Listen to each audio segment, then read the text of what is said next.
Welcome back, ladies and gentlemen. You're joining us here live from the MCM Comic-Con here in glorious London, and this is the ESL UK Premiership, and we're taking Hearthstone here, right here on the stage, playing for this fantastic trophy.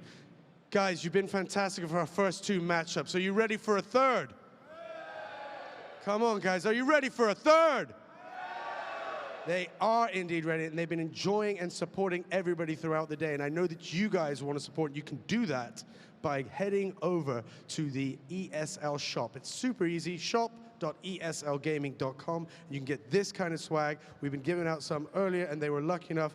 This man right here, for you, good sir. I can't fit that t-shirt anyway. It's small, and we both know that's not going to work.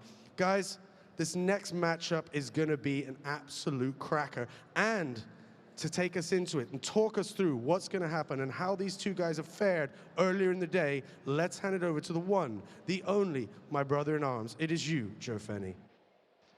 Thank you very much, Sean, you beautiful man. We are here for our lower bracket round of two, and I am, of course, joined by Dan, Gaskin, and Sottle. And it's been a pretty interesting day. We've had two series that, honestly, I felt like the games individually have been very close, but the actual series scores themselves haven't been as close as the games would indicate. I mean, our most recent game, 4-1 final score to ball control.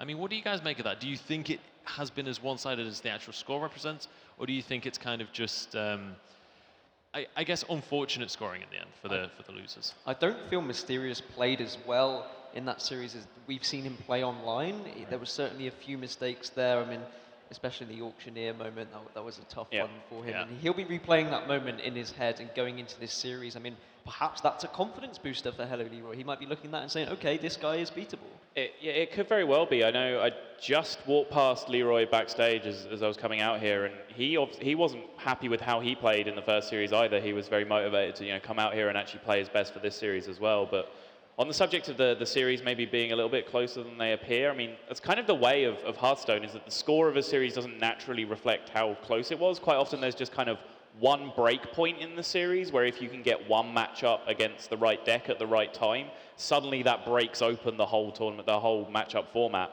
and you're able to just snowball a win from there. We saw that with Freeze Mage being left over for Cypher at the end versus decks that can't really beat Freeze Mage. That's the kind of scenario that can come up, and that can affect how the gap in the scores, kind of not reflecting how close the series is overall. Okay, so now our lower bracket round of two is going to be between HelloLeeroy, who is our first seed of the whole tournament overall, versus Mysterious, our third seed. Now, having seen them play today, do you think kind of how their results have been today? Maybe we've seen some kind of nervous play, I feel, especially out of Mysterious. Those kind of misplays felt very just nervous. I mean, you can see here on the bracket, this is how we're standing right now. Cypher versus Ball Control will be the first game tomorrow, but HelloLeeroy versus Mysterious is the one for now. Do you think, based on their, who do you think will be kind of the victor here? Who's the favorite for you guys based on their play today? I think they're both our qualified players, right? Neither of these players were invited to the tournament, so they were bound to have nerves and jitters in their first game on stage. I think HelloLeeroy's had that time to calm down. He was jotting down notes, he was watching Mysterious play, and I think just that time gap for him to kind of have a moment to himself will probably give him an advantage in this series. Yeah, I like the point about the time. I think that's going to make a big factor. Mysterious has to go off what will be a rough feeling series for him. I don't think it's too much of an exaggeration to say that Gadgetzan play quite potentially threw away the whole series from him. And he's going to have to very quickly adjust from that to get back into the mentality of playing solid Hearthstone again. And the lack of time to do that probably counts against him a little bit, but the mental side is something that's easy for us to hark on. It's a nice talking point, but just as easily we could see both of these players just be of the mentality where they can just put that to one side and we're just going to see a game of solid Hearthstone played on the board here, which is what I would love to see. Yeah, definitely. Absolutely. Well, we've talked enough about the players now. Let's actually meet them for ourselves. We have Sean Charles once again standing by to introduce our players for the final game of the day. Sean, take it away. Thank you so much, Joe. Ladies and gentlemen, we do have our next matchup. Are you guys ready for this? Come on, guys. Are you ready for this? What a fantastic crowd you are. And I can tell you, this guy was backstage dancing. Yes, he's ready to come out here, put on a show, and show you why he deserves the right to take home and battle his way to taking this trophy. Ladies and gentlemen, join me in welcoming to the stage, HelloLeeroy!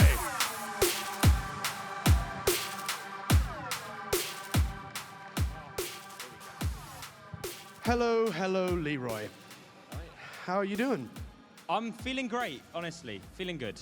Now, the first matchup didn't go the way you wanted it, but you seem like your mood is good, you're still relaxed, you're ready.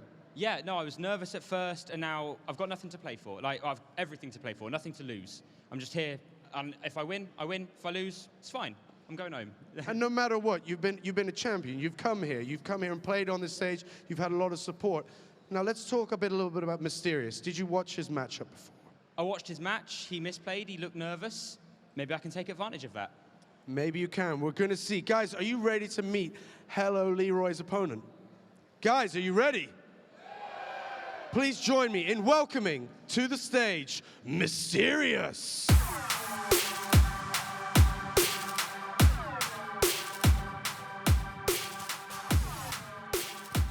Mysterious. Okay, first one didn't go the way you wanted it. How did you gather yourself after that matchup? Well, I was really nervous. I didn't play really well, but I'm gonna give everything now. I'm really motivated, so let's do this. Let's do it indeed. Now, standing here is the good man, HelloLeeroy. You guys know each other, good vibe going on. Are you ready to take it down to show these guys an excellent matchup? Of course, I'm ready. Always ready. Guys, are you ready? Come on, guys, are you ready? Fantastic audience. Guys, please, shake hands. I wish you the absolute best of luck. Take your seat, gentlemen. The voices in my head are telling me it's time. It's about to go down. We're going to take one step closer to getting hands on this bad boy trophy. The guys are over there. It can mean only one thing, to hand off to the king of the analysts. It is Joseph Fenny.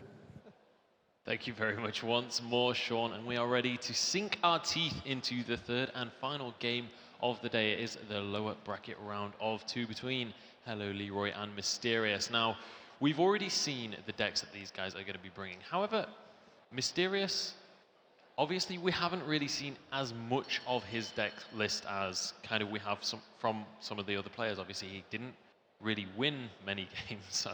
That kind of sounded a bit mean to word it like that, but, you know, do you think that that could be an advantage coming into this series? The fact that HelloLeeroy's kind of shown all of his tricks at this stage? It really depends if Mysterious was sitting watching the game and making notes. I mean, he should have been. I certainly saw HelloLeeroy doing it.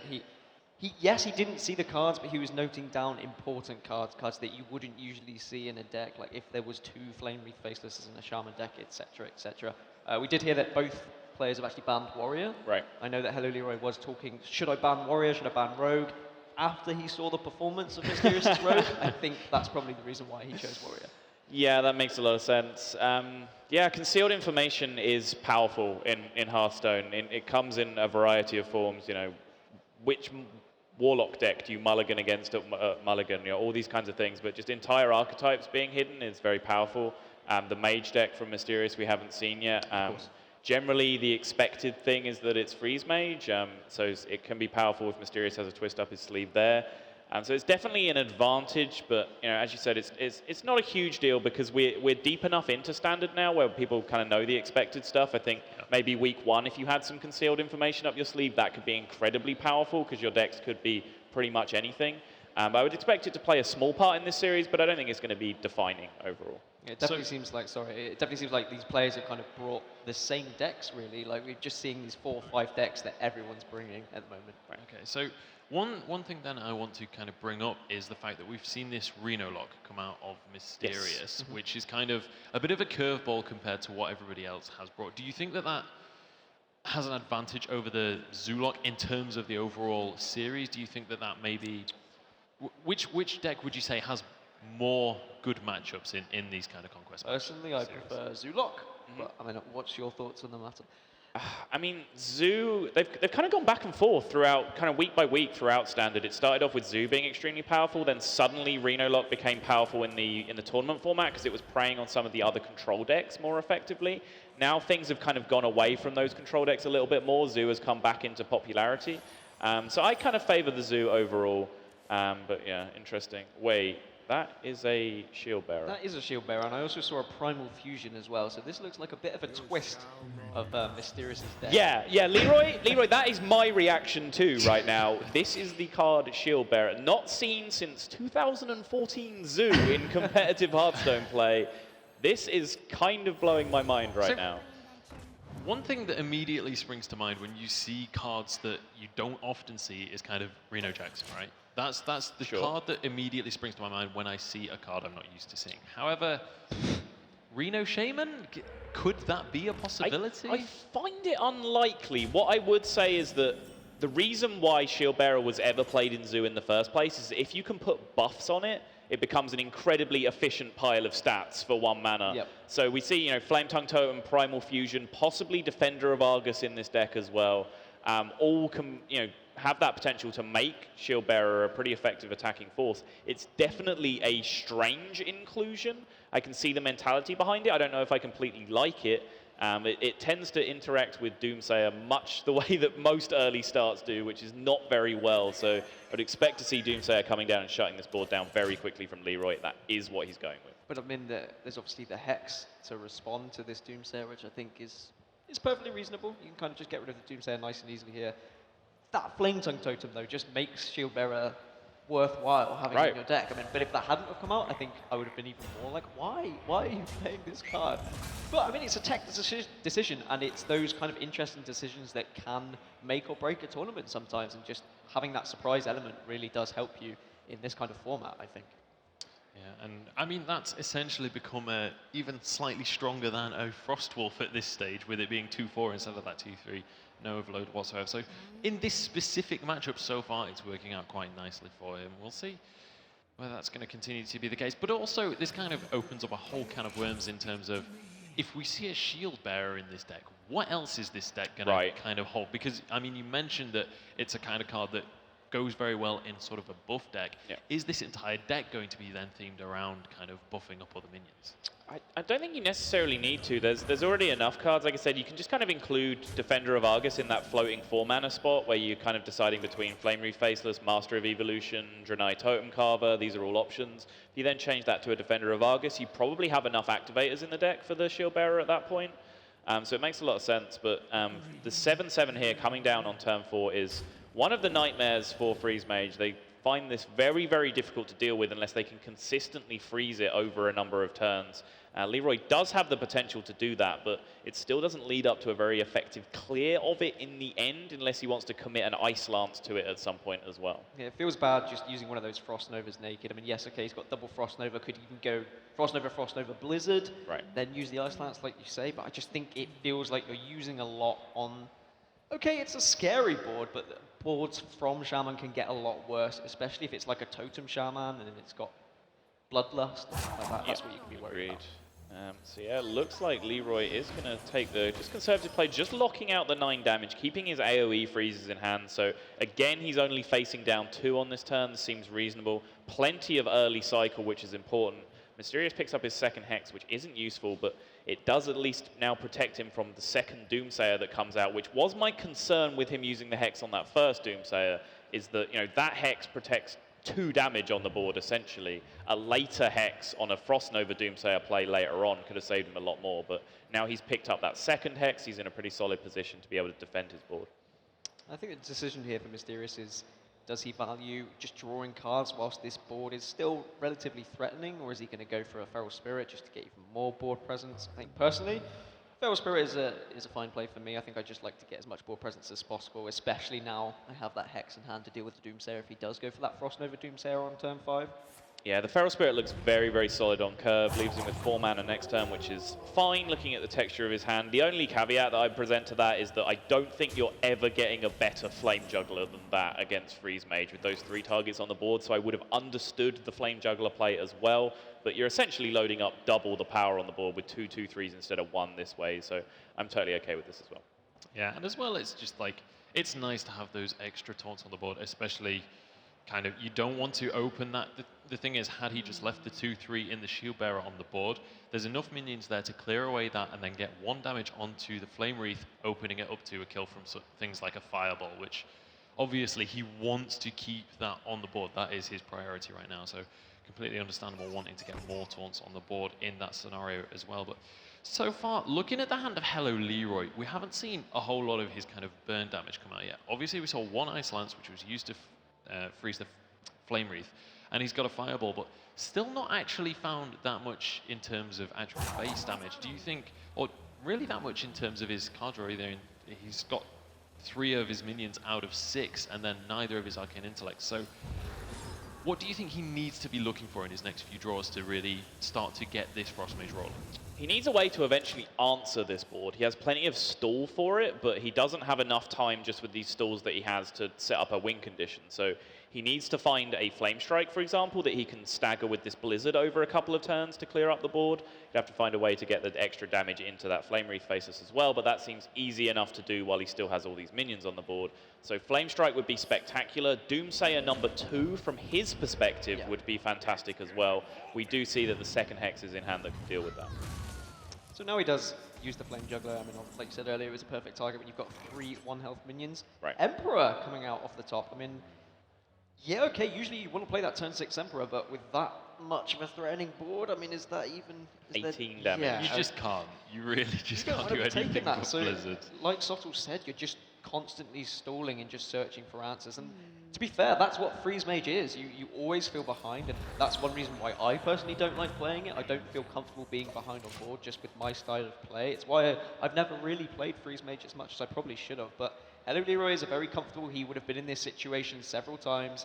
He's not going to get worried about it. He's going to say, look, okay, I will keep stalling. I have got more stalling effects. I know these cards are in my deck. And he will be calculating those odds of drawing something like a Flame Strike.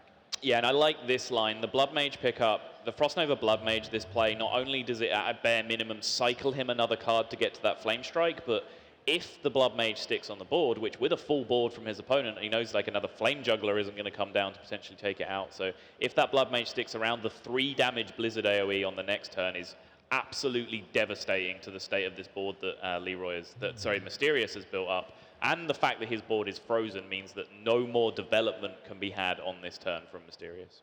And I wonder if that consideration is even in Mysterious's head to even possibly hex this.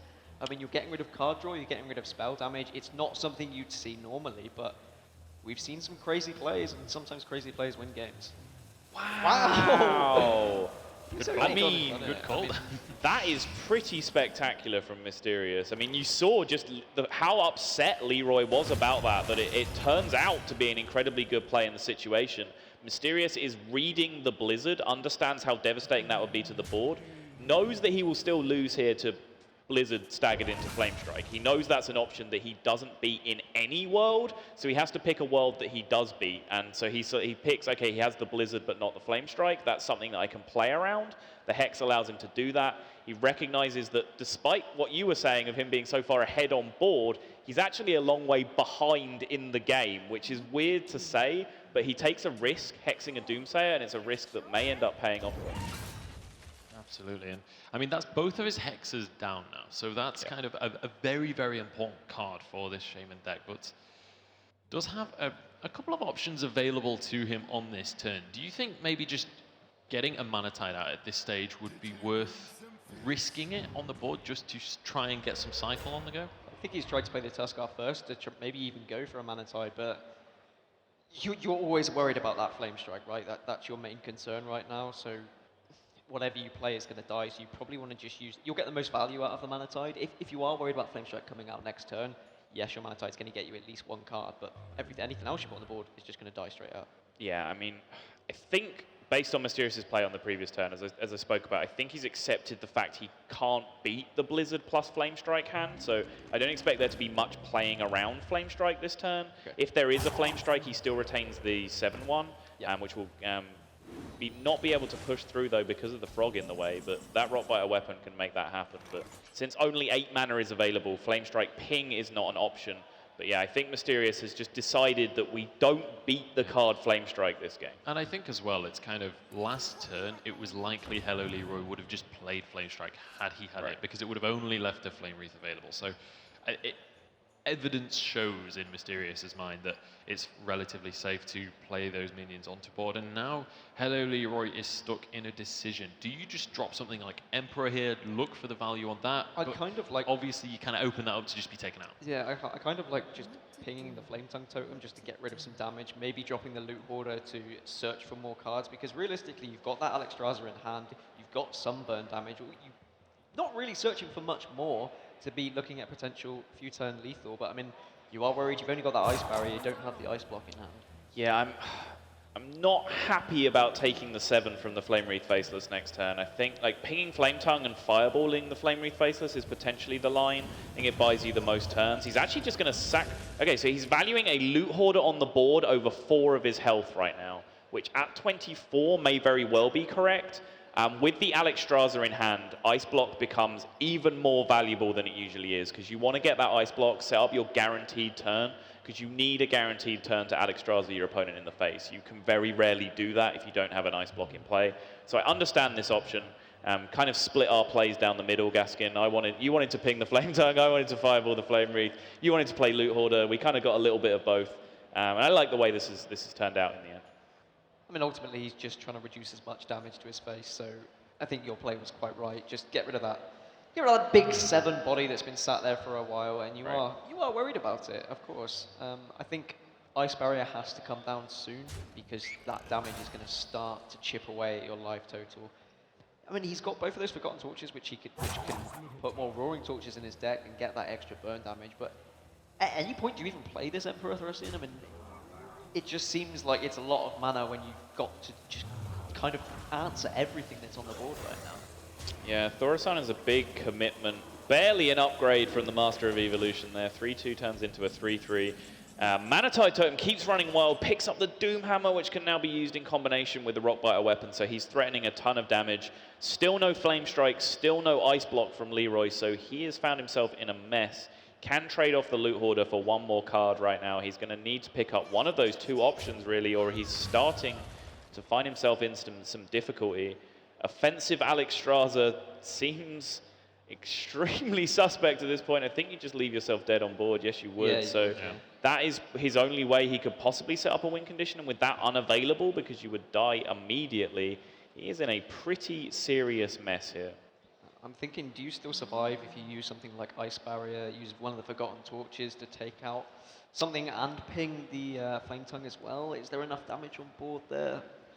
Yeah, I mean, there are plays you can make this turn to survive and drag out the game, but it's kind of that medically induced coma situation with, is that really living? Is that how you want to live your life? So are you saying that he should pull the plug? Is that what you're saying? I mean, this is a very, very important situation. I think in ladder situations, sure, I might be advocating a little bit of plug pulling in this situation, but he's going to play it out. Mysterious is going to get the happy news that secret is Ice Barrier and not Ice Block. And he has 24 damage is the question that he needs to be able to deal this turn. He has 10 from the Doomhammer, and how much extra is on board? Does he have him covered here? So he has 23. He has 23. Interesting. So there's enough, right? Yeah. Oh yeah, he only needs to do 22. Sorry, yeah, my apologies. So right. With the Doomhammer plus Rockbiter, I believe that is lethal. And yeah, so Mysterious will take this first game. And I mean, I think that feels pretty good as Shaman against a Freeze Mage, because often Freeze Mage can stall you for so long, but HelloLeeroy just didn't really draw into the right mechanics. And Mysterious is going to be a bit more confident now. Obviously, after last series, he had a few fluffs, but he played that pretty perfectly. Yeah, honestly, very well played game from Mysterious. And that's a dramatically different Mysterious to what we saw in a couple of those games from last series. And I mean, he came on stage saying, okay, I'm much more confident, I've kind of pulled myself together a bit here. And I definitely feel that was evident in his play from that game. Yeah, and I just want to go back and highlight the Hex on the Blood Mage play again, because a lot of times, you come out of a game and you say, yeah, he played well. And what you mean by that is he didn't make any mistakes. When we say he played well there, I think that was actually a very deep recognition of the situation. I tried to explain it at the time of like, what that was the decision of, I can beat Blizzard. I can't beat Blizzard into Flame Strike. That's how I win this game. He doesn't have the Flame Strike, he has the Blizzard. Maybe he's even done research and we didn't see Flame Strike in Leroy's previous games. I'm not entirely sure, but he decided he was going to go down the line where he could beat the hand that just had Blizzard in it. The line to do that is this extremely strange-looking play of hexing a Blood Mage Thanos, but you saw how the game developed. He retained so much more of his board. That Flame Tongue totem plus the minions that stuck around the whole game on 1 health after that would have been dead if he didn't remove the spell damage. So incredibly risky play, but the risk was justified in the situation, and it paid out. And this is something me and you were talking about last night, is a lot of scenarios in Hearthstone. It's not necessarily about making a exactly correct play. It's about making a play that gives you the best probability of winning. And in that specific scenario, you kind of have to pick which route is going to give you that best probability. And as you say, rightly, he did pick the correct route. But I believe the players are just getting ready to get into this second game now. So Mysterious 1-0 up, and that is going to be obviously Freeze Mage still in the lineup for HelloLeeroy, which is a sentence I've said I feel a lot of times, not just here, but also across the group stage as well. This is a deck that HelloLeeroy goes to a lot, but it seems kind of inconsistent in how often he can get a victory with it. I think that's just with the loss of Mad Scientist. I think it's just made Freeze Mage more inconsistent in general. I don't know how you feel, but I mean, personally, I've said it all day. I just don't like bringing Freeze Mage in. I mean, that is factually correct. Like, losing Mad Scientist has been a detrimental impact on Freeze Mage, but I think overall Freeze Mage has actually come out ahead, because if you look at the things that have been removed, good ways of dealing with Doomsayer are out of the game. Death Rattles have gone, which make your AoEs better. Lotheb has gone. People can't tech Khazar Mystic into their deck anymore. Eater of Secrets is just garbage. No one's going to play that card. So, you've come out really far ahead as a Freeze Mage player, but Freeze Mage is a deck that a lot of people think they are good at, and not too many people are. I don't think I'm a good Freeze Mage player. I understand the deck to an extent, but I don't really trust bringing it to tournament, because Freeze Mage at anything played below kind of like 85% efficiency is a really horrible deck. You really have to play it at a very high level to be successful with it. I think it's just being behind for so long and just being able to accept that pressure that you are so close to losing, and then just firing back with all that stall and burst damage. So going into this second game, it does look like Mysterious has queued up his Reno Lock, and HelloLeeroy will stick with his Freeze Mage. And I've got to say, like, on paper, you would assume that a deck like Reno Lock has a pretty decent matchup against a deck that wants to try and burn you down. I believe we saw this matchup from these two players during the Premiership. I think Mysterious did bring Reno Lock, and he does like this deck. He found some success with it, so I'm not entirely surprised. But just having, we can see that the key card is Reno Jackson. It's in his hand. I mean, I don't want to say it too loud, just in case the players can hear me. They definitely can't. I know they've got their noise cancellation, but if I'm shouting it, you never know. Yeah. But just being able to heal back up obviously is detrimental against a Freeze Mage. Yeah, I hate to be the bearer of bad news, guys, but Freeze Mage wins this matchup quite comfortably. I mean, I suppose this Freeze Mage... I totally agree with the assessment. The way you said it, you would assume a deck that can heal back to 30 at any given point is highly favored in this matchup, but the way it plays out, and things have changed significantly since Reno has lost Antique Healbot in particular, because what Freeze Mage can do is just get a little bit of damage through early, ping them in the face a couple of times, maybe hit face once with a Loot Hoarder or something. Suddenly at that point they're at 20-something health, low 20s. At that point you just threaten to kill them before you actually add Extraza. So previously what the Reno Lock could do in that situation is play Antique Healbot, and then they're in a solid situation. Now, they're suddenly asked the question of, okay, do I have to commit my Reno here just to not die right now? As soon as the Reno comes down, you're then free to Alexstrasza them, and then the game is more or less over. Yeah, we saw Mysterious, I think, in the last game of the Premiership, use a Reno just for like 6 health or something, which just didn't feel great. And yeah, you're completely right. I just forget how much burst damage there is in this variant of Freeze Mage now, with obviously the Forgotten Torches as well. And do you just take an aggressive stance then as Mysterious with this Warlock if you know and you want to use that Leroy Jenkins, that Faceless Manipulator, just to kind of get as much damage in as possible. Is that your only win condition here? Yeah, this is the thing against Freeze Mage. A lot of people do tend to evaluate matchups against Freeze Mage as how much can I heal? Can I stop them from killing me? That honestly doesn't matter in most matchups. The key is how quickly can I kill them? So you have to play for pressure in every matchup. And he has been able to get a very high pressure start, which is why he's looking in a strong position here. And now, crucially, he does have that answer for Doomsayer with the Spellbreaker, so he can deny the complete sweep here if he wants to, which I'm sure is the play we're going to see come out. Yeah, I mean, it just feels like the best play. Like, what else? Ooh. That is a card I forgot to consider in my calculations. If he is able to Reno late enough in the game and bounce it back to his hand in the same turn, that actually changes everything. I made fun of this Brewmaster a little bit in the previous series. It could be a huge deal in this matchup. And especially to have both of those cards this early on. Right. It's something I remember he did bring it as well during the group stages of the Premiership, and I completely forgotten, and I didn't see it in the previous series actually. So yeah, that's a very important card. But if HelloLeeroy was watching, he will know that that is a fact, and he knows that's there. So then he's going to just calculate his damage and make sure he's got enough burst damage. And like you say, he just try and make him bring out that Reno when it's not going to get as much value as it could. Yeah, absolutely. And that ping to the face there puts Mysterious at the magic number of 21. That is the maximum damage Freeze Mage can do if they haven't played Emperor Thaurissan. It's Blood Mage, Thalnos, Fireball, Frostbolt, Ice Lance, Ice Lance. That's 10 mana, 21 damage. So once Leroy gets to 10 mana here, he is threatening lethal at every point of the game unless Mysterious heals. So this is the kind of situation he needs to create where he's forcing these inefficient heals to deal with the game. But Doomsayer number 2 comes down here as a second attempt, and there's now a Siphon Soul to deal with this one. So the ball clear is going to fall flat again. Yeah, it certainly is. I was going to ask before that last turn, kind of, is it worth killing this Silenced Doomsayer just so you can Kodo the next one that comes down, should another one come down? But obviously with that Siphon Soul in hand, it's kind of a play you just don't have to make. HelloLeeroy's reactions are always great. I think both HelloLeeroy and Ball Control are so animated, and having them on webcam is great. I mean, he's just psyching himself up right now. He's so angry. He's actually like watching you during the Premiership. I mean, just watching it.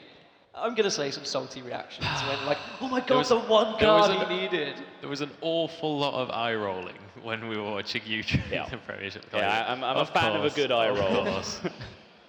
Yeah, HelloLeeroy definitely up there, as well as Ball Control. I think he gets a shout out when it comes to reactions on camera. But back to the game at hand. I mean, can you go for something just like playing an Alex Straza here with your secret already in play? I mean, so if in this matchup, if you Alex Straza before you've seen Reno from your opponent, what you are saying is, okay, I don't win this game long. I have to take the gambit now. I have to say, okay, I'm going to win the game if you don't have Reno. So Leroy needs to look at his hand right now, evaluate his conditions, probably accept the fact he's losing this first block very, very quickly, and just basically calculate, are the odds of him having Reno Jackson in hand right now, is that my best odds of winning, him not having that? You know, is me digging through my deck more with Novice Engineer and trying to control this board with some of my spells correct? He evaluates the situation and says, my best chance of winning right now is that Reno is not there. He's going to get the sad news that not only is Reno coming down, it's going to get brewed back to his hand straight away so that the heal is able to come out again. At that point, we are probably going to see a very rapid escape concede from Leroy. Yeah, the important thing to be watching right now is HelloLeeroy's webcam when this, or not webcam, but camera when this play comes out, which I would assume Reno Jackson is pretty much the play for this turn. Yeah, so I think what you need to do here is trade a 1/1 into the 8/8 first. You trade off your imp first, then you big game hunter it, so you still have 2 spots remaining on the board to be able to Reno Jackson and immediately put the Reno Jackson back into your hand, because that Reno being back in your hand is way more valuable than it being on the board, potentially being able to be removed. But it looks like he's just going to leave it out there. Oh no, he still has space. What am I talking about? He did trade in the 1/1. Yeah, okay, He did, yeah. Awesome. Yeah, you got the play right Okay. completely, and he is going to be able to get that Reno back in hand. And you see on Leroy's face, he's like, really? And I think he knows the situation he's in. I mean, and the hand of Mysterious as well, just continuously becoming more and more free to play. Yeah, acknowledgement from many people that this game is over. We'll see if Leroy chooses to acknowledge it as well. You know, we even saw Mysterious passed up popping the ice block that turn. He just chose not to do it because he understands he has a win condition himself here, which is just unlimited Reno Jackson keeping him alive. Alex Straza has already been used, which is a key part of the cog. There is a massive pile of burn in hand from Leroy, but he has to find a way. So, okay, if we're going to still try and win this game as Leroy, what we have to do is the minimum damage this turn, where we can still kill him next turn. Then force the Reno to come out again. Then try and find some crazy world where we can start again and still deal 30. Yeah, okay, Blizzard is a card that we can potentially play right now, but I mean, still, this is hard to make everything happen in 1 or 2 turns that you need here. The issue as well with playing Blizzard, obviously we only know this because we can see the hands, but Ice Block is poppable by Hellfire at this stage, so exactly, it's kind of... Or Leroy, or there's just... Yeah. We're clutching at straws for HelloLeeroy, but I mean, I don't think he's going to concede just because of the important tournament. He's going to try and find that 0.00001% that he might actually win this game. I was thinking something along the lines of pyroblasting, hope that he doesn't play the Reno, and hope you draw into enough burn damage. Hope that he just doesn't play the Reno. Yeah, I mean, he didn't conceal his gadgets and auctioneer right, so you never know. Players might make mistakes, but yeah, grasping at straws, I feel. Yeah, I think Leroy might just go with the mentality of maybe he doesn't have a pop from hand in his hand, because it's almost never correct to leave an ice block up if you have a chance to pop it. That was a very, very niche situation where, you know, you had to play Big Game Hunter and you wanted to play a Reno and bounce the Reno. Yeah. That didn't leave you enough mana left, and that's one of the rare plays that's probably better overall than popping a Mage's ice block. So he might be considering, okay, maybe he doesn't have a way to do this from hand right now, so he's going to go ahead and just hope that his ice block stays up. And now, yeah, there you go. Why? Why didn't you pop it last turn? So he's going exactly down that line. Kodo is going to come out just to remove the 0-4, and yeah, this is getting messy for Leroy very quickly. To be fair, you start to read into that. You say, hey, is he BMing me? Like, he could have popped the ice block. He could have finished this game. I could have just conceded. I know it's going to finish, and then that starts to get into your head, and you start to worry about these things. And 2 games losing with the Freeze Mage is not going to feel good, especially when HelloLeeroy predominantly does play Freeze Mage, and he says to himself it's his favorite deck. So he looks like he's going to go for the honorable... Deciding on just choosing his poison at this stage. I mean, Pyroblast is clearly the optimal play here, surely. Yeah, you've got to assume so. Maybe the... I was going to say Frostbolt into Frost Lance, but that's not really... Or Ice Lance, that's not really doable on this much HP. I mean... Yeah, I don't even know. Put us all out of our misery. What you are watching here, folks, is the tilt slowly consuming a man, little by little. This is what it looks to descend into madness at this stage. I think... we've gone with the Pyroblast, okay. Decided. And that it's going to be a second win on the trot now for Mysterious. So that's his Reno lock well and truly taking a victory on that one. And again, the Frost Mage just not really managing to get the wins on the board for HelloLeeroy. I don't know, do you think it's just a matter of not really drawing the right cards? Do you think it's kind of the matchups? What is it that's stopping him getting these victories? I mean, perhaps that first game was winnable, but that second one with the Reno and the Brewmaster, it was just an unwinnable match. There's no way you can beat that. Yeah, not even that, but it was 2 answers to 2 Doomsayers in a deck that, you know, famously shouldn't draw everything they need because they only get to play 1 copy of everything they need. So having the Spellbreaker and the Siphon Soul, which is essentially, you know, equivalent to having both of the copies of the card that you need, you know, drawing both hexes as a shaman, for example. We saw that happen in the previous series as well. So these unlikely scenarios are lining up. You know, I said Reno loses that matchup quite comfortably, and I stand by that. But if you draw 3 pressure minions early into 2 removals for Doomsayers, into Reno Jackson plus Brewmaster. Just in case. Yeah, just a utility Kodo that you can throw out there as well, plus Reno and Brewmaster, then yeah, sure, that's going to get a lot of work done against Freeze Mage. Yeah, certainly as well. Now you've got to kind of bring the question to the forefront of, if you're in the shoes of HelloLeeroy, do you just continue to play this Freeze Mage, or do you try and change things up just to kind of reset the mentality somewhat? Because I know if I lose a few games in a row, like on ladder or whatever, it's very tempting to just swap decks, but by the looks of things, HelloLeeroy is of a very different mentality to that. Personally, I'd put it to one side. I play a different deck, but at the same time, he's going to be assessing the situation of what is Mysterious got left, what's he going to be playing, is my Freeze Mage going to be favourable in these matchups that are left, and we are going to see The Freeze Mage Mirror. It is looking that way, yeah. It looks like Mysterious may have played a little bait and switch on us at some point, because he was playing a particular mage deck on ladder, kind of in full view of everyone, that people may have thought was the deck he was bringing. That was not Freeze Mage that he was playing. So this is looking very, very much like Freeze Mage. Backstage. Right, yeah, backstage, yeah. Oh, Yeah. how mysterious of him. Yeah, I'm going to drop it. Yeah, it's going to happen. Sorry, it's going to happen once today. But, I mean, that's tactics. It's definitely something I mean, you probably assume if someone's playing something so openly, he's probably not going to bring it. And we know that Freeze Mage is kind of the thing that everyone does bring. As we see the first Doomsayer just being dropped, you kind of, what are you going to be Doomsaying in this game? So you're just kind of just getting that card out of your hand, because the hand does fill up, doesn't it, after a while? Right. There are a lot of cards that don't matter in this matchup, and very few cards that do. The Alexstrasza that they both have is one of them. The Emperor that they both don't have is another. But cards that don't really matter, Doomsayers, Frost Novas, Blizzards, Flame Strikes, you will often see all of those cards cast on an empty board, Flame Strike included. Flame Strike and empty board is a play you will see quite often in a Freeze Mage Mirror. And I think Which is just a bizarre concept, isn't yeah, it? it is. I think you touched on it as well, the Emperor. We saw this matchup quite a few times in the Premiership, and I think the Emperor will make the difference, whoever draws it first. You're pointing.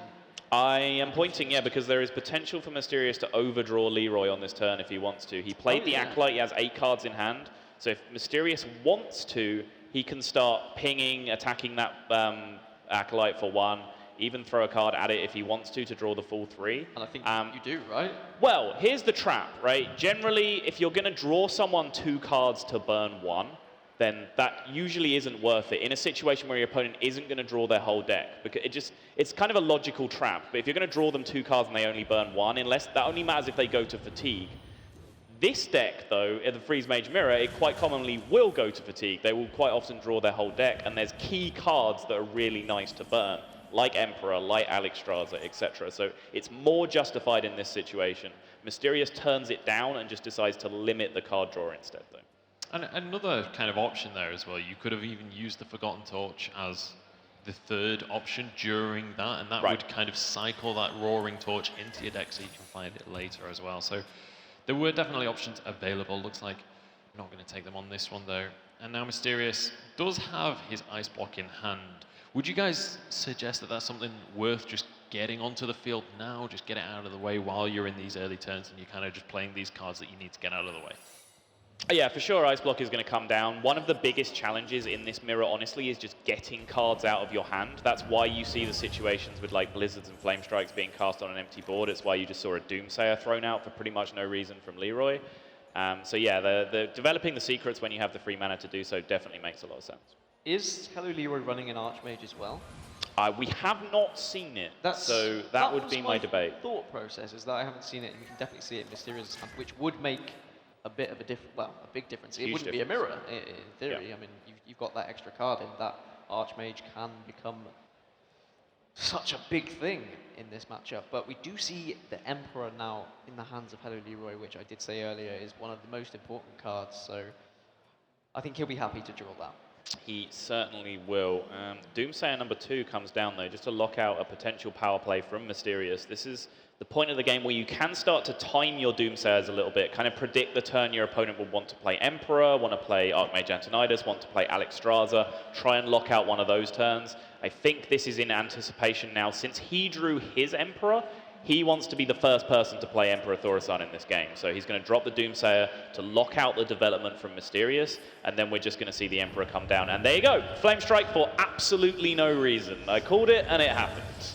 Yeah, and I mean, it's as simple as you said. You just got to get rid of the cards. Yep. You can't afford to have them in your hand, or you will just end up burning other cards. But there we go. The Emperor is going to be dropped, and that gets quite a lot of value on that one. 9 cards in hand, and there's the other Emperor. But there is the Emperor, but you have to deal with this. You Emperor have to. first. Yeah. 2 turns of Emperor for a Freeze Mage is absolute death. The Smirk comes out from Leeroy. Fireball on his Emperor is a win for him overall. He already got his cards discounted. That's 6 burn out of his opponent's deck, and he is way ahead of the game right now. He has a secret developed. It is just Barrier though, but most importantly, he is the first person to Emperor. He's the first person to Alexstrasza. He's dictating the pace of this game. Mysterious is having to play from a turn behind. And it does look like HelloLeeroy has got enough damage to pop that ice block next turn if he wanted to as well. But then that's when the Alexstrasza comes into play of healing yourself up. Yes. 15, which you often do see in the mirror match as well. So I do wonder whether Mysterious is considering dropping an Emperor here. He's going to be worried about the amount of cards in HelloLeeroy's hand. It's when the Archmage as well. If you want to throw that on the board and try and get some extra fireballs, but I just think you're clutching at straws there. Your 15 damage isn't looking great now, and I think, yeah, Emperor is probably the best play here. He's just going to use that Ice Lance to freeze the Alexstrasza as well. That's interesting. So he's desperately trying to protect his first ice block on this turn. If he left the Alexstrasza up, he'd basically just be conceding that first ice block. It would just have to go down and bite the dust. So he's trying to eliminate the 8-8 here, and now Leeroy is going to have a difficult decision of his own to make about whether he needs to deal with this Emperor or whether he just kind of follows through with the strategy of trying to rush through this game. Well, Yeah, I mean, there's a pretty simple play to deal with the Emperor that gets rid of your Flame Strike as well, in terms of just Flame Strike ping the Emperor. It's always an option available to him. The point is, it's an option between popping the block this turn or dealing with the Emperor. He has to pick one. I was trying to see if there was both, but there's not even an option for I don't see it. It may be there. There is a lot of cards right now, and it's very hard to evaluate these situations when you're in the middle of a sentence. Yeah, well, I mean, it's without using one of your major burn spells to kill the Emperor, it's very difficult to even kill the Emperor and have any damage from face, because I mean, I would say the optimum way to kill the Emperor would be to get rid of your Flame Strike. So at that point, you have 1 mana remaining for the rest of the turn. So I guess you could Frostbolt into Ice Lance, but you'd rather use that as part of a bigger combo. Okay, so he's going to opt to do neither. He is not going to pop the ice block. He is not going to kill the Emperor. That is an interesting line of play. I think it's maybe... I'm glad your face was as confused as mine. I think it's maybe a freeze the Emperor so that Forgotten Torch and an Emperor hit can't kill Alexstrasza, potentially. I kind of feel like he's trying to bait out this Alexstrasza on the defensive. That's the only way I can read this play. He's saying, I don't want to pop it and then allow you to go back up to 15. Sure. That's all I can take from it. I mean, he definitely had it that turn, right? I'm not just being an idiot. Fireball, Frostbolt, Ice Lance, Forgotten Torch. That was all castable. Yes. But, interesting. Well, we'll see how it's going to pan out for him. Yeah, Mysterious, again, awkward situation. He has that heavily discounted hand with the Archmage Antoninus, but still not a huge turn. He can pick up a couple of fireballs, but the fireballs, even though they get discounted by the Emperor, might end up being a little bit too slow over the course of this game. But he is going to go for the Antoninus play, so now he can pick up some extra fireballs. He's going to go with the Frost Nova to lock out the 8 damage from the Alexstrasza. Forgotten Torch the face, cycles that into a regular fireball in his hand and a Roaring Torch in his deck. His entire hand gets discounted again by Emperor, so he's starting to build up a nice resource. So that Ice Lance is actually really big, because it does mean he could Pyroblast this turn to pop. Even if the Alexstrasza was to come out next turn, I believe he still has 15 damage, if I'm counting correctly. So you're saying Pyroblast this turn, and then Forgotten Torch 3, 6, 10, 14, 15. Yes, that maths checks out, Gaskin. He's going to go the other way around and use the selection of spells, which means next turn he does not have the ability to do 15. So I'm a fan of doing it your way, I think. He has... Oh, no, he does not have Ice Block in play. That's the problem, right? That secret that he has up is Barrier, so he cannot make a purely offensive play. With just staring at that secret, assuming that it's Ice Block, but it's actually Barrier. Barrier generally goes unactivated the whole way through the Freeze Mage Mirror, because neither player will attack face, because they very rarely do 8 points of combat damage over the course of the game. I don't know if you just saw HelloLeeroy's camera, but he just hovered over his own secret and went, oh my god, it's not Ice Block. He just realised that he has an Ice Barrier. Oh, that's amazing. He's worried. He should be worried. I mean, with that not being Ice Block, anytime the mass can build up here, which he knows that there's just an endless stacking supply of fireballs in his opponent's hand, he knows he's in serious trouble here, and he hasn't left himself with lethal this turn because of the way he sequenced things, but the way he sequenced things makes perfect sense because of the fact he had to make a defensive play to not die, but Now picking up that ice block does keep him alive for a turn, but he doesn't have any way to progress towards a win condition alongside that ice block. So this is now essentially just a wasted turn. He can't play ice block and give himself a win condition because he has that clunky Pyroblast stuck in his hand. Was he dead if he played that Pyroblast? Was he dead on board? So there would have been at least 12 damage from both fireballs, plus... There would have been, at least 3 fireballs would have been castable. That's the bare minimum you can expect, because the 2 fireballs you know he has, have been discounted to 3. So he would have been dead. So that's 18 damage purely from fireballs plus the board. So plus yes, he would have been dead. So yeah, 28, yeah. Okay, so... Well, it's lucky that he didn't make that assessment when he thought it was an ice block, right? Like I did. But even now you can see, his head is on the desk. He's struggling. And the Archmage has really made a difference, as I said.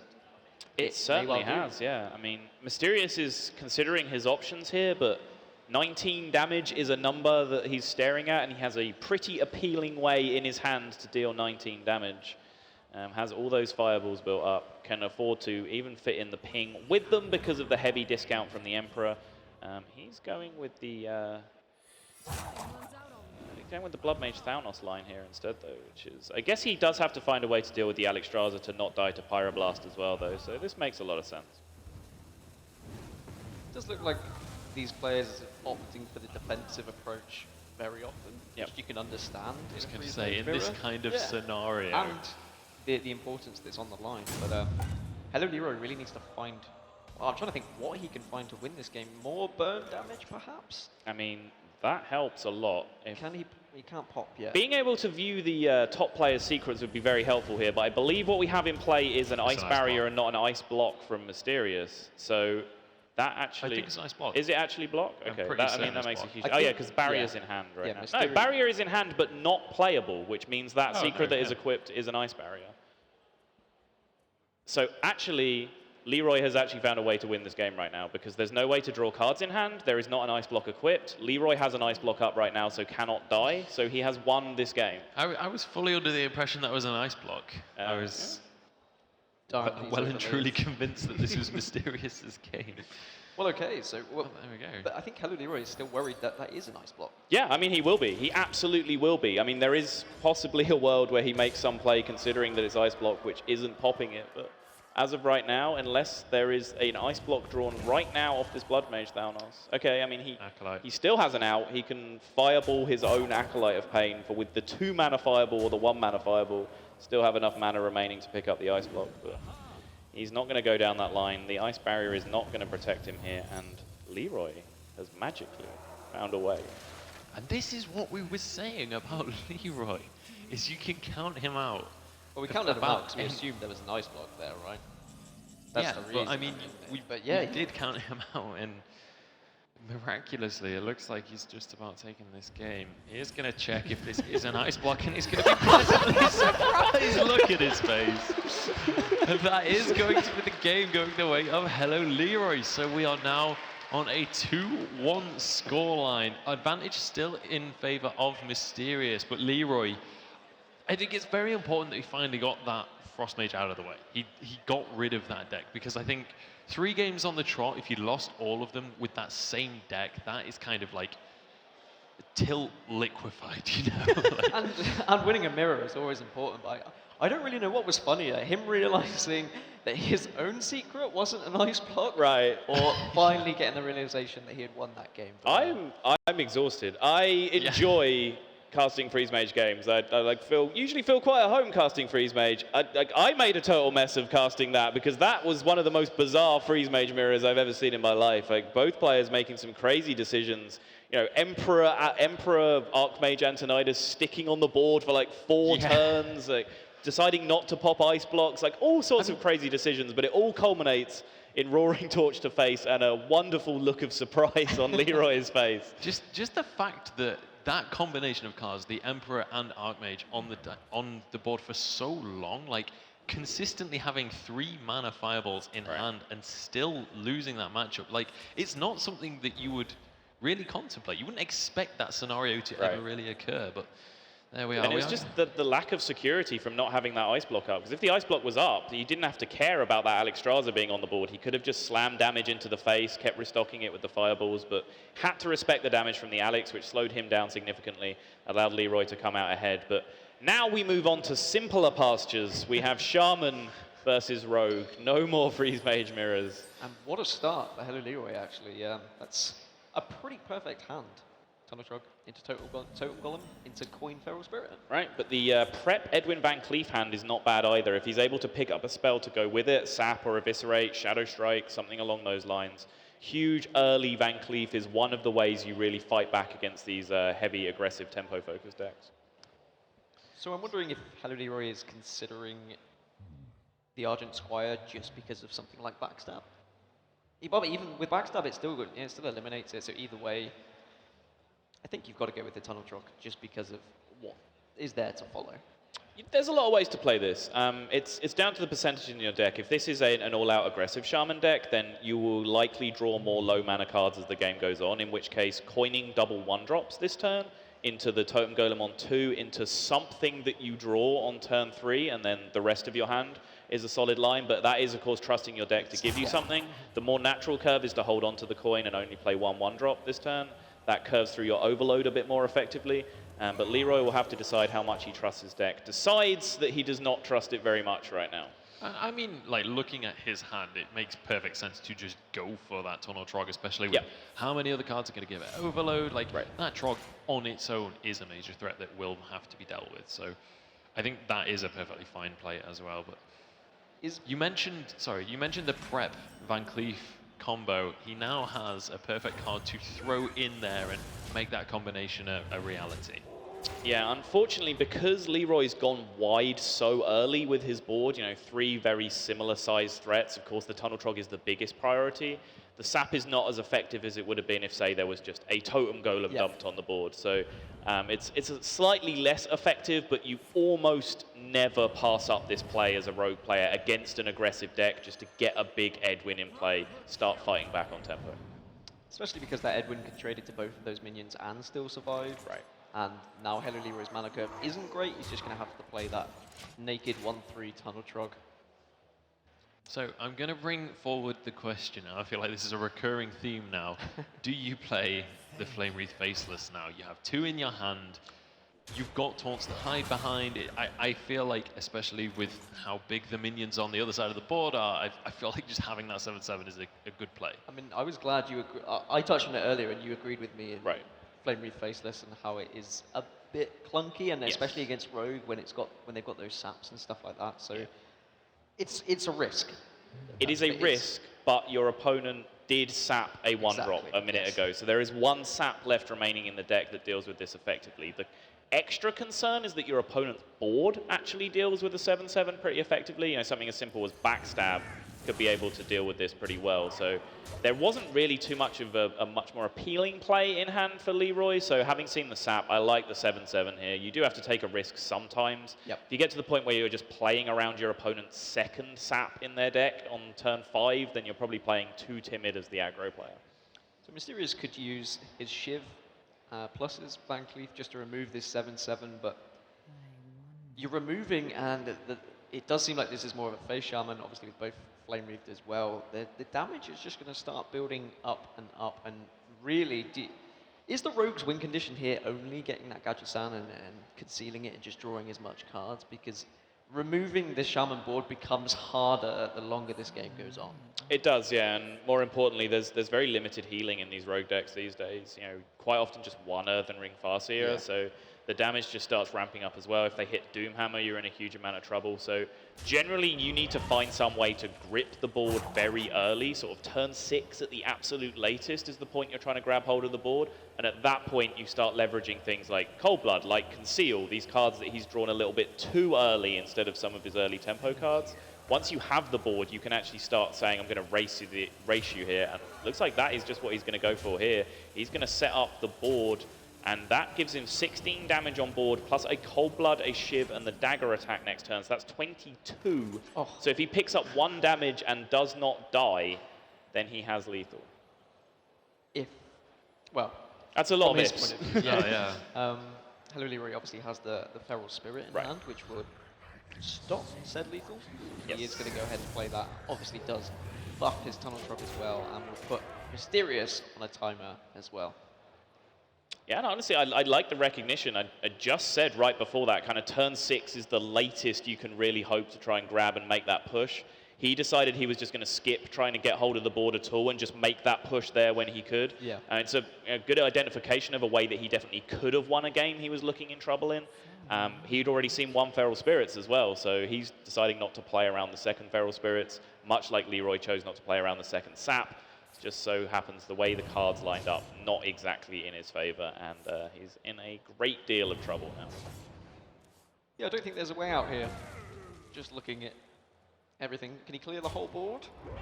He can theoretically survive on the board. He can Cold Blood this into the 7/7. There's only 3 damage showing. I don't think he has any expectations of actually living here, but from what he can see, he does force his opponent to have another card to kill him. So, Well, little does he know there is a Yeah. rock biter Exactly. weapon sat in the hand of HelloLeeroy. So more than enough to finish this game off. And we've very quickly gone from being in the middle of that Freeze Mage matchup, it being 2-0, and then suddenly, after a 6 or 7 turn game, we're now at 2-2, all neck and neck, everything tied up. So HelloLeeroy well and truly back into this series. And I mean, with the decks remaining between these two guys, who would you say kind of has the upper hand here? Who's going to be able to really push forward in this?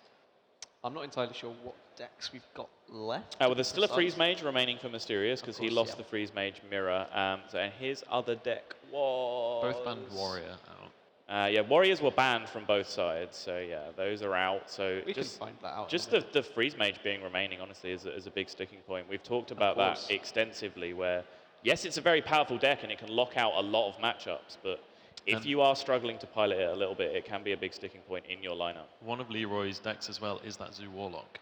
So having the Freeze Mage there could be actually a major factor in that matchup if that is a matchup we do see coming. We saw earlier, we saw a Zoolock absolute destroy Freeze Mage, but Kiernan was saying that Freeze Mage typically is very good against Zoo. How have your matchups been on ladder as a Zoo against Freeze Mage? So the Zoo matchup is one of the ones that has kind of suffered the most due to the loss of Mad Scientist. Mad Scientist was just so fantastic to have on turn 2. It generally competes with one of their early game minions, plus draws you out a secret for free. You know, Ice Barrier early can be such a big deal. Getting to the point where you don't have to play Ice Block helps as well. So Mad Scientist has really hurt a lot in that matchup. But still, from the other side, they now don't have those Haunted Creepers and the Rubian Eggs that can make a mess of your AoE. So I still favor the Freeze Mage in that matchup quite heavily. Much as I do in this matchup as well, I believe Leeroy comes down to Miracle Rogue and Zoo up against Miracle Rogue and Freeze Mage from Mysterious. Absolutely. So both of Leeroy's remaining decks not particularly effective against Freeze Mage. So this Freeze Mage pretty much picks up a win almost guaranteed, about as close as guaranteed as you get in Hearthstone. It's in a very comfortable position to pick up the win. Mysterious is going to lead it out here against the Miracle Rogue. Leeroy, interestingly, kind of hovering his hero there after playing the dagger, considering going for that extra swing. Do you think that's just a matter of not really having any way to buff the dagger, not really having a goal with that dagger in the future? I mean, I don't see what's wrong with chipping away. I mean, perhaps too early on, you don't necessarily need to do it because you may need to use that dagger attack on a small minion, like something like a loot border, but because you only see now just the one deadly poison, the rogue dagger is really not as useful as it used to be. So I am surprised when people are so passive with it, actually. Yeah, I kind of agree with you. Generally, in the olden days, you used to just always want to have a dagger, full charge dagger up when you could. So you would only attack face for 1 on turns where you felt like you were going to re-dagger very soon in the near future. But as you said, not only is this a matchup where you're not really going to be attacking many minions with the dagger anyway, so you're kind of free to just poke that damage at face when you want to. But on top of that, there's just like there's 1 deadly poison at most. Some people are even cutting that for a Journey Below, just to have a 1 mana spell that gets you a decent minion in your deck. Pick up another Tomb Pillager or something. But there's no Tinker's Oil either, so the merits of having a dagger up at all times is kind of reduced overall. So I kind of like it too, but Leeroy is deciding to hold, and it is just a matter of a small amount of damage over the course of the game. It's kind of just a force of habit for so Very long possibly. as Rogue, you just wouldn't attack with it. So I think these players are just used to, and perhaps it's something he's not considered, that he does need to chip away at this life total. But Right. the Freeze Mage is very favoured in this matchup, like you said. Yeah, Freeze Mage very favoured, and for good reason. You know, Miracle Rogue is kind of a finely tuned deck that tries to kill you once. They draw through this deck and they pick up their win condition, they do a bunch of burst damage, and they reduce your health to 0. Against Freeze Mage, you're asked to do that 3 or 4 times sometimes, and you kind of don't have the resources to do that if they're able to remove all your minions, which, again, they have plenty of tools to be able to do. And this was something we touched on earlier as well. One of the big plays is obviously playing that Auctioneer, concealing it, but there are the tools in Freeze Mage just to get rid of it. And HelloLeeroy now just has to really get as much board presence as possible, in my opinion, and try and smash that damage in as early as possible and hope that the secrets aren't drawn, hope that the removal's not drawn by Mysterious. So in the last game, we saw Edward Van Cleef was a very early card to play, and you used to sort of mention that it was the kind of card that you want to try and get out very early on if you have the opportunity to get that massive minion on the board. Do you think Van Cleef is going to be much of a priority this game, or do you think that's something that he'll hold on to later and just try and get it to some ridiculous status? So he definitely had the opportunity to make a huge Van Cleef right there. I think part of the reason, or possibly like the big reason why he didn't, is that he doesn't have an answer to a Doomsayer in his hand right now. So he doesn't want to commit that huge threat, 8-8, 10-10 or above, to a board where he can't deal with the only way to prevent it. You're going to see right now Frost Nova Doomsayer coming down. This certainly would have happened if he'd have made the big Van Cleef play, and Leroy's recognizing that in his hand there's no way to deal with that.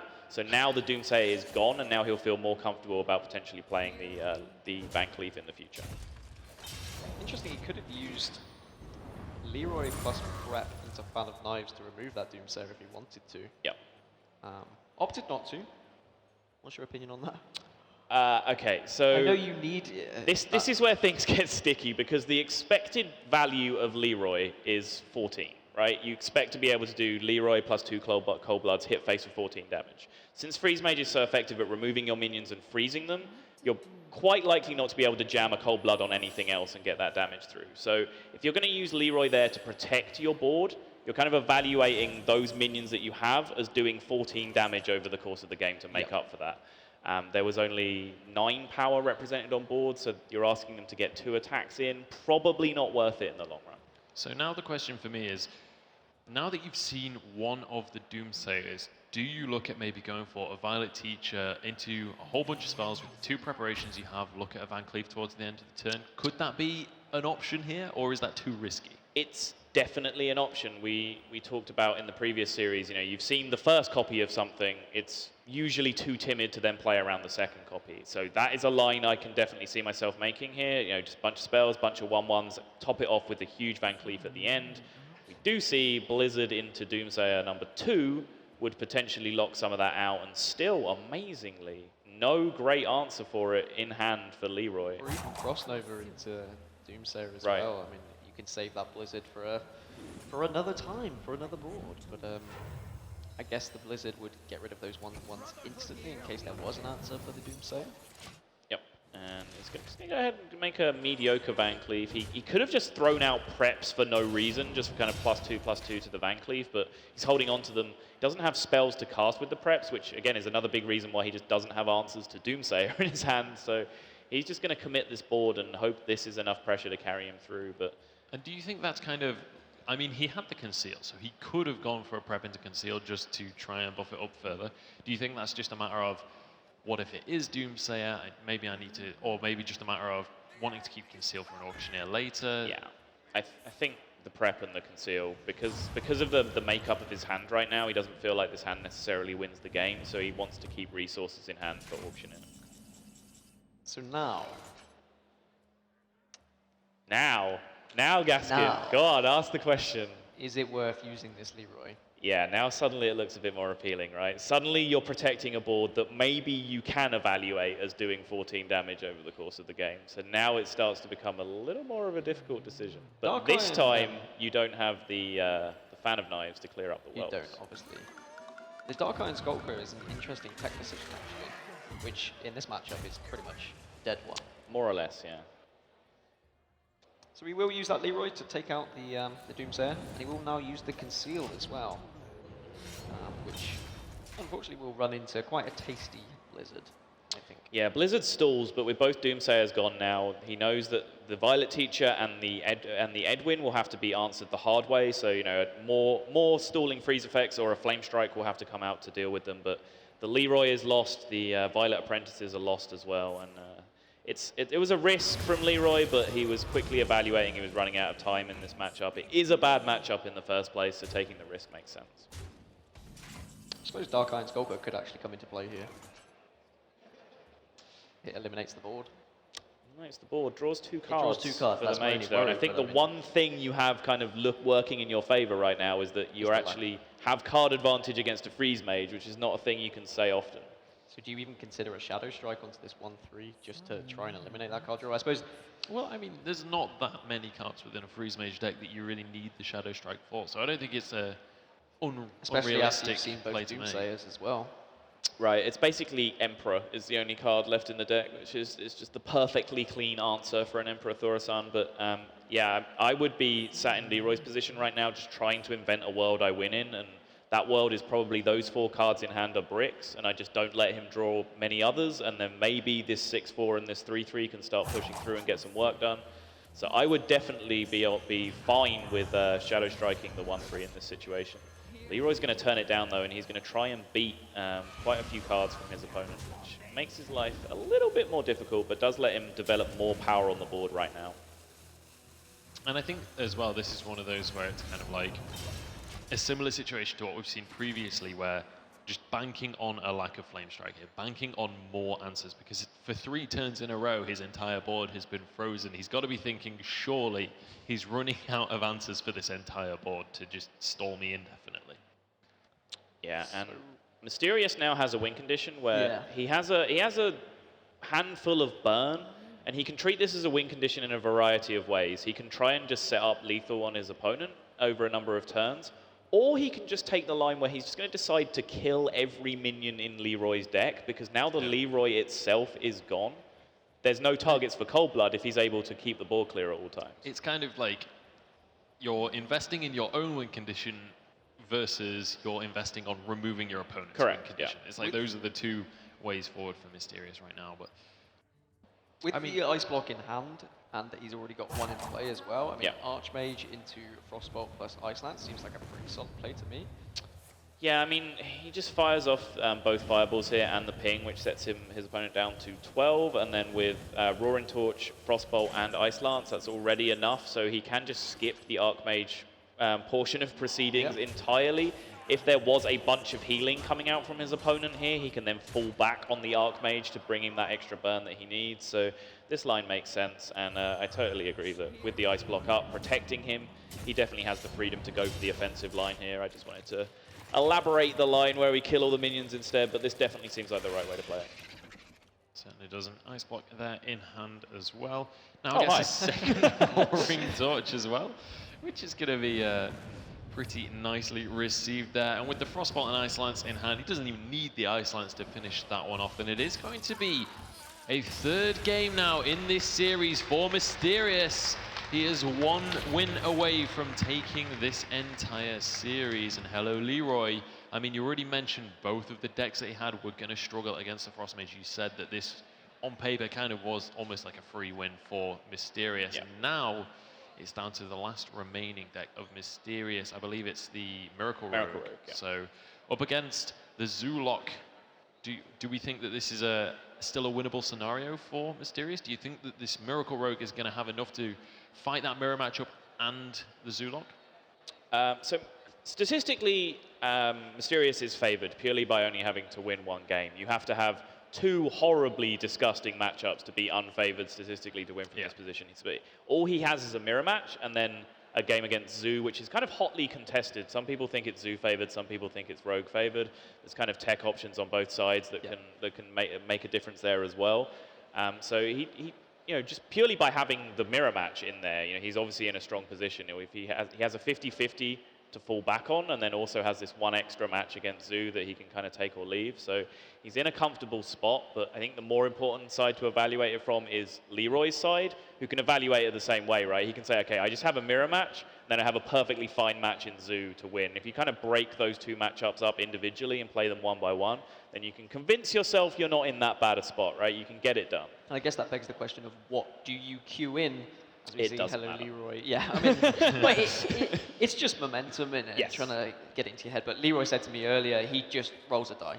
That's all he does, and I think in Conquest sometimes that is the best way to do it. But we are going to see the mirror matchup, Rogue versus Rogue, and we saw what happened last series with Mysterious and Rogue. He's going to want to make up for that. So that was an opening hand from Leroy, which for a couple of turns looked fairly miserable, and then Gadgetzan Auctioneer appeared and made the hand absolutely fantastic. Yeah, it certainly did. And we've got an Auctioneer in the hands of Mysterious as well. Unfortunately, though, he's not going to have any preparations to work with, so he's still got to find a couple more resources before that's going to be quite as nice to play. Considering the Earthen Ring Farseer, obviously not going to get the heal out here, but it does kind of...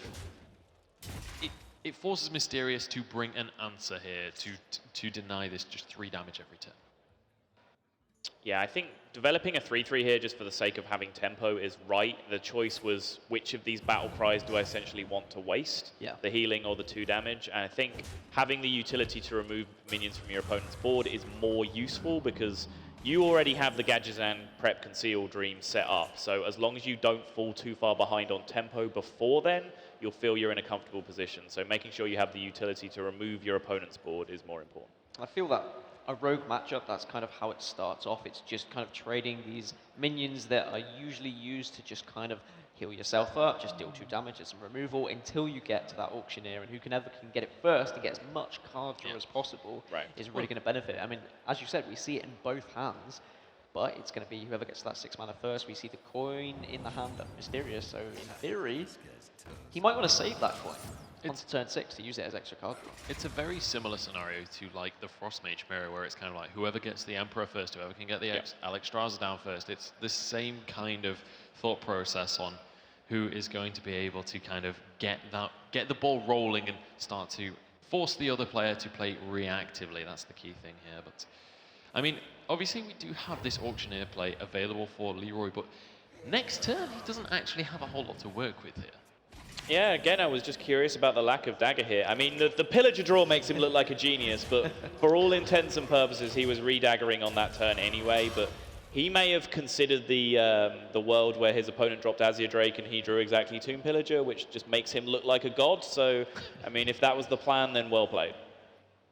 Yeah, it fully planned to draw that card. Yeah. It calculated it perfectly. But now the question is, what does Mysterious do to answer for this one? I mean, would you go as far as wasting a sap here? Or I say wasting, using your sap onto that 5/4 just to try and deny that bit of damage? Or I feel that's maybe a little bit overkill. You could use one of your Eviscerates here and just accept that you're not going to get the battle cry from the SI7 agent and just try and get that board control, just try and get ahead on tempo. I mean, you're going to be worried about that Auctioneer coming down soon, but he is going to opt to go for the sap and use the battle cry of the SI7 agent, which I think is perfectly fine play as well.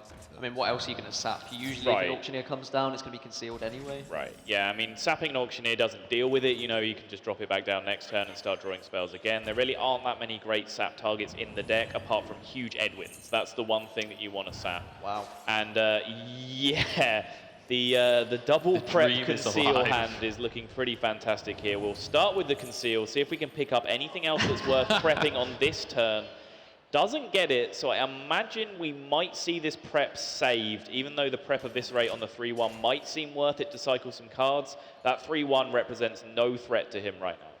And I think as well, it's fairly important to save that Eviscerate for face damage when you're playing a Miracle Rogue. Like, that is one of your win conditions, is that you just burn them down with spells. So I definitely agree with holding on to the prep, especially considering you have a second Auctioneer in your hand as well. He's listening to Eminem or something, I don't really know. Leroy is just chanting, play a Drake, play a Drake, play a Drake, play a Drake over and over again. He just wants to start his turn with prep Eviscerate because he doesn't have anything else to start his card draw with. So he wants to see a Drake right now so he can start his Miracle turn with that preparation into the Eviscerate, because his goal will be to draw Fan of Knives to eventually answer that 3/1. But as of right now, he doesn't have a fantastic starting point for the turn, unless he just wants to YOLO a prep and hope that he draws something better to prep than that Eviscerate. Well, I mean, one way to start this turn, if you really want to go all in on this strategy, is just play another Auctioneer. Go for the double draw on every spell. I mean, at this stage, why not?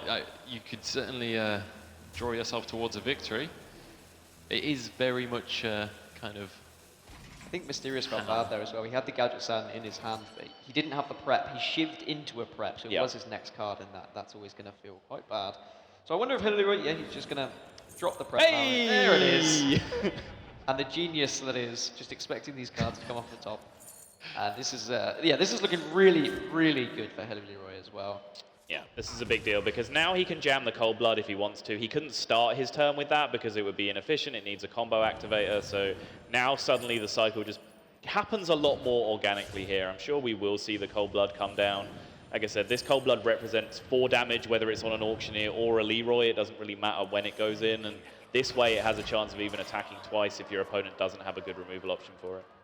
I've got to say, I definitely would have gone for the Tomb Pillager. I just top-decked purely to try and... No, because your opponent knows you have that Tomb Pillager because he sapped it. He put it in your hand, so you would actually be revealing unnecessary information if you did it that way. But yeah, I'd forgotten it had been sapped. The tilt effect. Yeah, exactly. Trying to induce I know how you play on ladder, Munchable. Can you tell I played Secret Paladin at Feb? So he's going to prep into Eviscerate just to get rid of that Auctioneer, which obviously has to get removed. And he's got an Auctioneer of his own now, so he can draw a couple more cards. He's got the Conceal as well. He has the Conceal, and if Preparation number 2 suddenly comes off the top here, then he is suddenly in a very, very strong position. Yeah, if he'd have drawn the last prep there, he would have been able to prep Shadow Strike the Tomb Pillager to reduce some of the damage, but right now he's just in a pretty unfortunate position. He's being threatened with dying next turn. We don't see the damage built up in Leeroy's hand.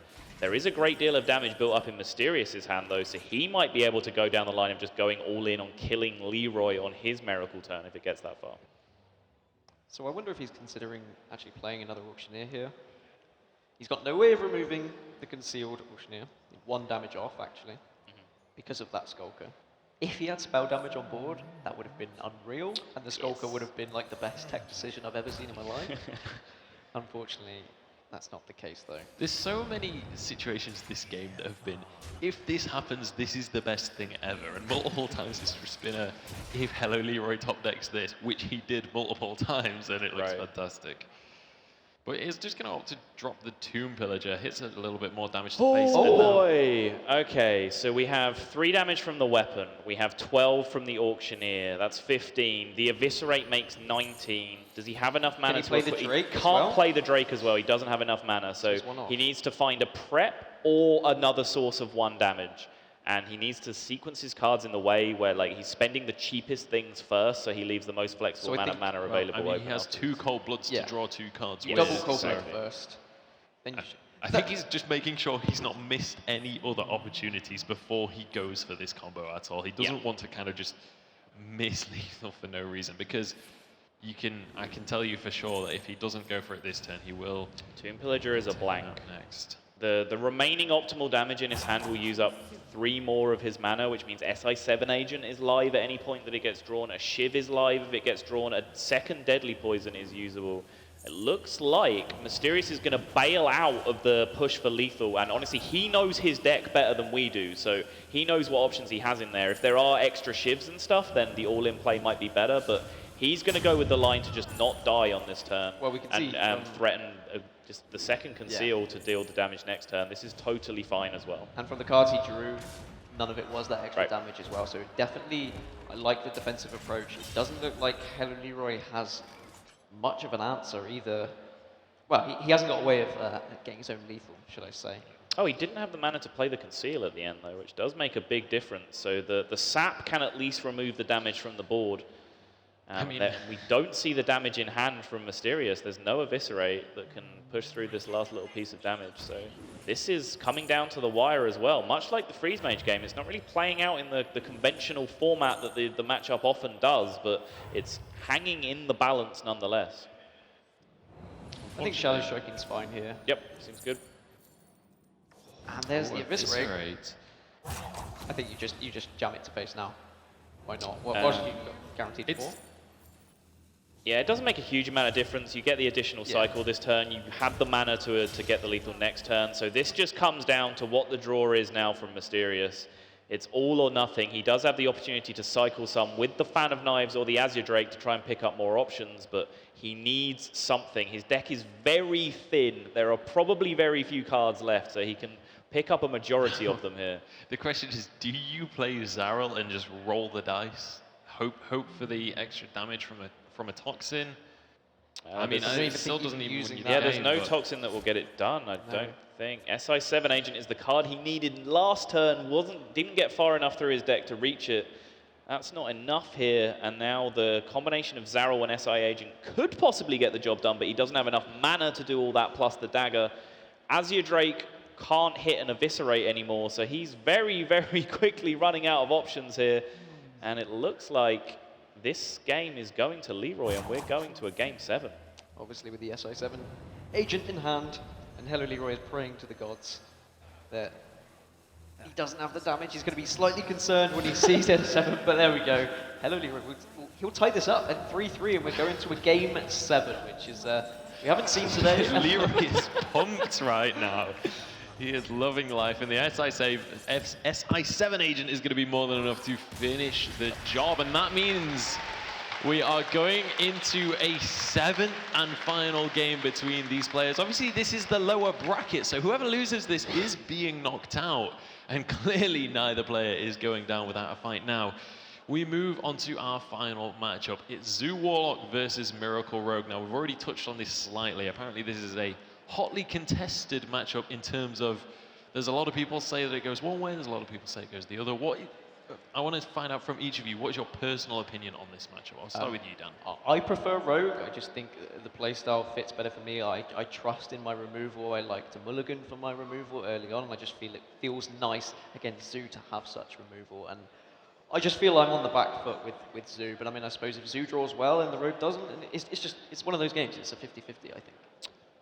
Yeah, in my experience since Standard, I've found it to be slightly Zoo favored from the games that I've played. I think if you can just get any sort of start on the board, generally, even if Rogue is able to pick it apart and remove it, a lot of that is taking damage on their face with weapon hits as well. They generally have to maybe poke a Flame Imp twice at the start of the game, or hit something to set up a Fan of Knives, and they start taking a little bit of damage, and then suddenly you can just push through with Leeroy if you're playing the Leeroy build. I think the burstier, more aggressive build gets the job done a little better than the Doomguard build that is more about the board state, because board state is what Rogue wants to play with. They want to stop you having one.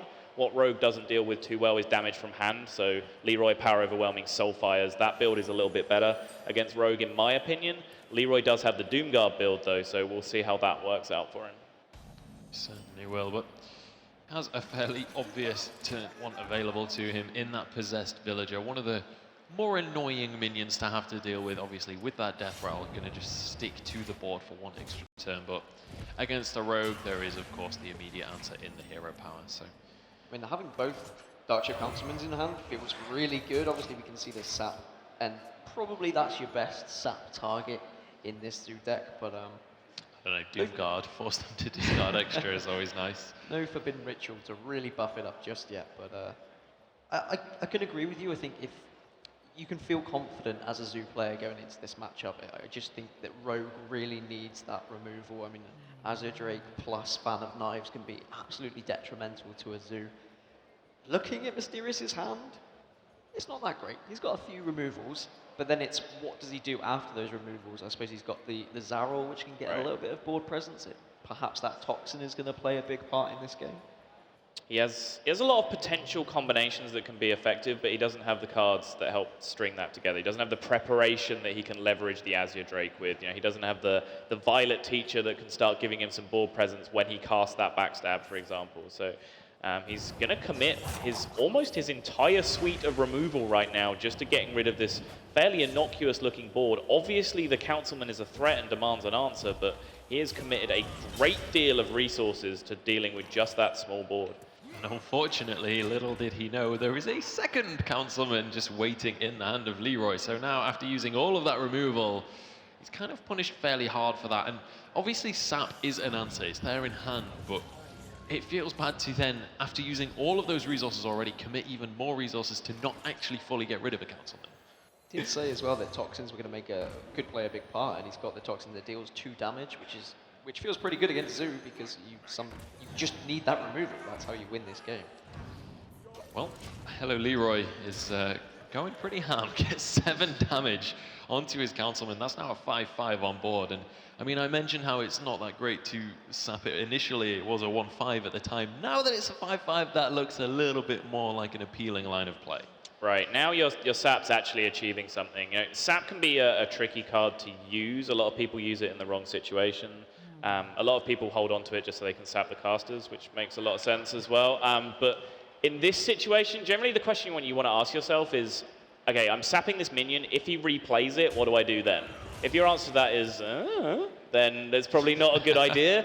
But in this situation, like, well, what do I do if he replays it? Well, at least then it's a 1-5 again, right? So you've achieved something with your sap. So it would make some sense, but he picked up an answer just to deal with it naturally, which helps him retain that sap for later on. If there's a Sea Giant or something coming out, then he'll be happy that he's held on to it. I feel that Mysterious tried to draw another deal 2 damage toxin there to be able to kind of get rid of even more of that board, and I think that was an absolutely fine play. I mean, personally, I'd like sap to the SO7 agent, but I guess, like you said, I mean, you're just giving him back a Darkshire Councilman, and with the Forbidden Ritual in hand as well, not in hand, but in deck as well, it can just become absolutely huge. I think he's just happy to have gotten rid of both of the councilmen at this stage, because it can be, I mean, it's similar to like a Tunnel Trog. It's just one of those cards that is a definite threat that has to be dealt with early on, but Tomb Pillager going to be the play here. Van Cleef in hand now as well, but the hand, and then he draws an Abusive Sergeant as well, so I'm kind of forced to eat my words on that one. Yeah, that Abusive Sergeant was a huge deal. We do see the greedy line from Leeroy, where he's choosing to play out his entire hand and then play the Doom Guard. Often in these matchups where you're in a rush. Kind of forced to eat my words on that one. Yeah, that Abusive Sergeant was a huge deal. We do see the greedy line from Leeroy, where he's choosing to play out his entire hand and then play the Doom Guard. Often in these matchups where you're in a rush as Zoo, where you kind of have to finish the game before they get a grip on the board, I think it's fine to just slam Doom Guard and discard cards. I think a lot of players are way too precious about discarding cards with Doom Guard. But in this situation, he's kind of curved out really well, just left that Doom Guard sitting around. So holding on to that as a final surprise burst damage finisher makes a lot of sense in this situation, since he is so comfortably in charge of the board anyway.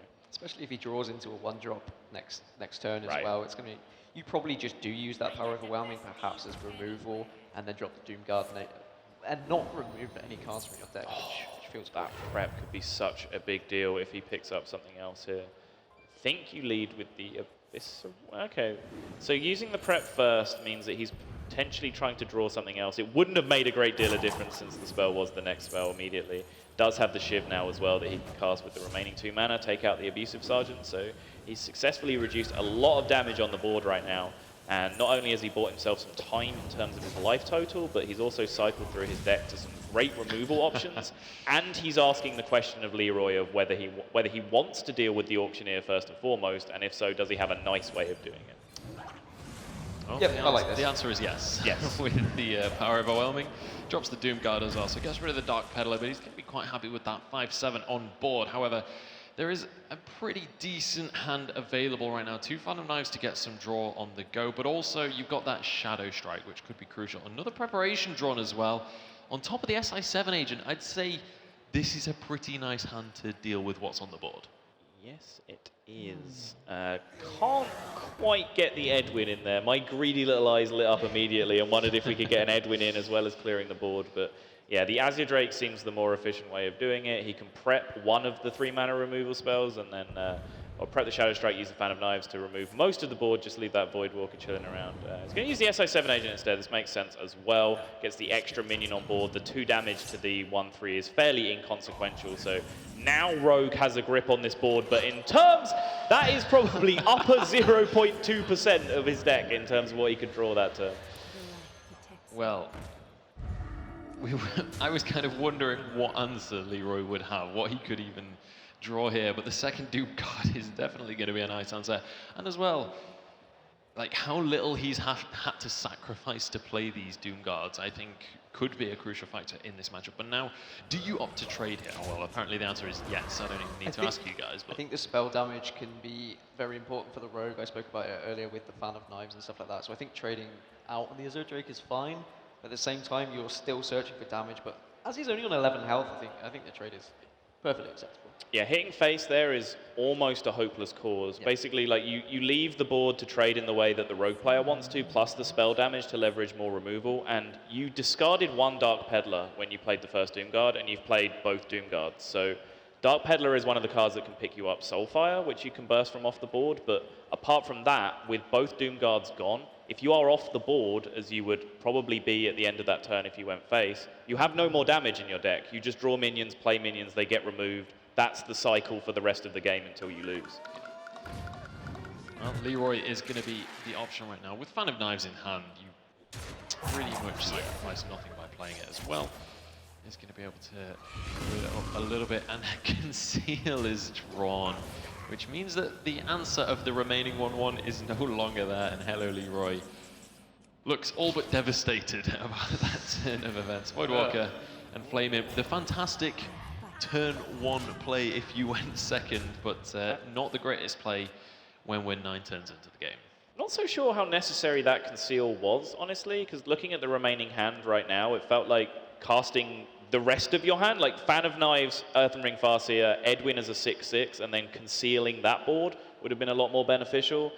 He's just choosing to try and get this extra 6/1 through to trade effectively into anything Leeroy would play, but the Voidwalker has kind of made a mess of that right now, and double Cold Blood is not going to be what he's looking for. He can try and get another value trade with a Leeroy Jenkins if he wants to, which is kind of bizarre. I mean, I was going to say you could heal the Leeroy. Yeah, just it's to kind of weird, right? keep it on the board. But So if you heal up Leeroy and then you play Edwin, then you've got the double Cold Blood next turn. Are you threatening lethal? So 6, 9, 12. Yeah. So I think you just drop the Edwin here. this is one of the most valuable Leeroys I've ever seen. I mean, threatening.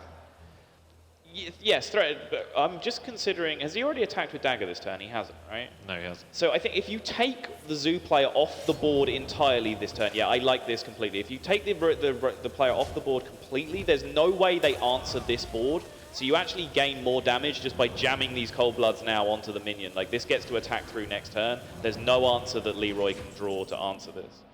Apart from Soulfire from exactly that card right there. Or even just, I That suppose was you my just worry.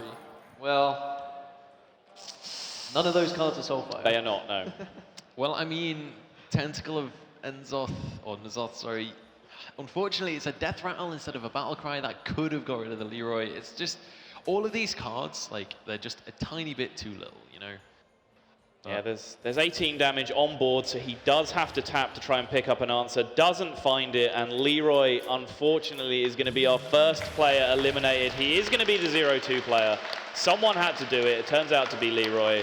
Our #1 seed, in fact, ends up going out of the tournament first. Yeah. And I mean, we'd all been saying how he was kind of underselling himself. He kept on saying that despite the standings and him being the #1 seed, he felt like he was the #4 seed. Unfortunately, is going to be the first player to drop out. I don't think by any stretch of the imagination any of the other players are head and shoulders above him. I think he's played fantastically, and I think the fact that that series had to go to 7 games says a lot about the caliber of this player. And I feel maybe had a couple, one of those Frost Mage games earlier on in this series gone a little bit better for him, this could have been a completely different result. I mean, he brought his A game. It's his first ever big tournament. He's performed well. He's finished top 4. I mean, Soul was not sat up there. I mean, this guy's now casting with us. He still wins money.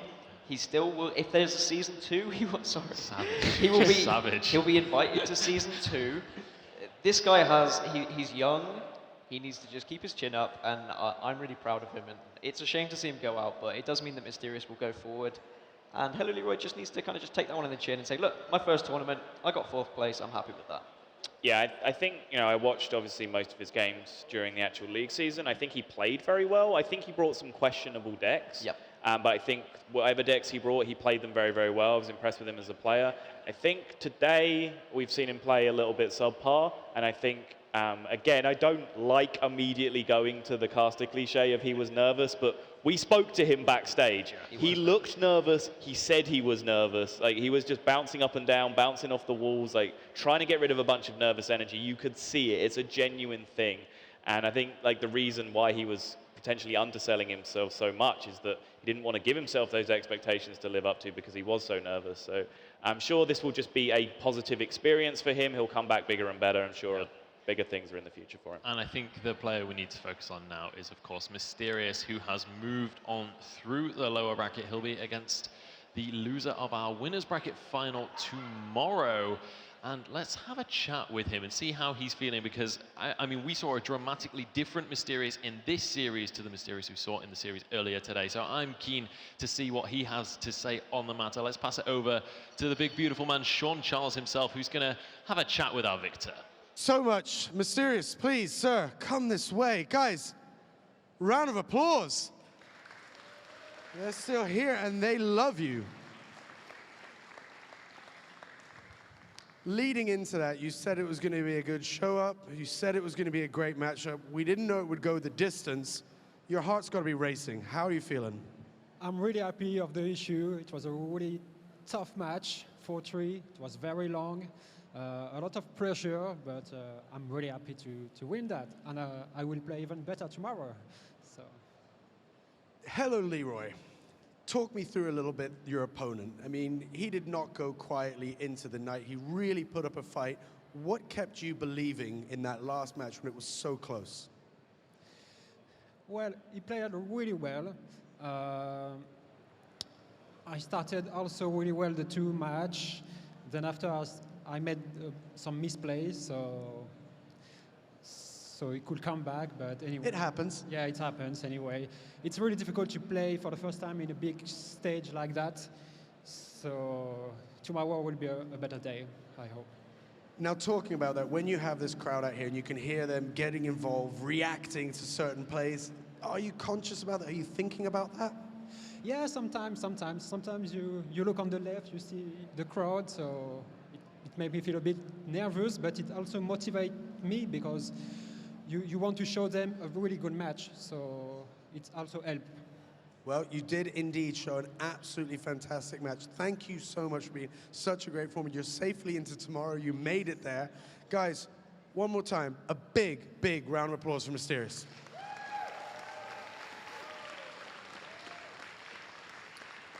Anything you want to say to the guys watching at home, the guys who've been supporting you?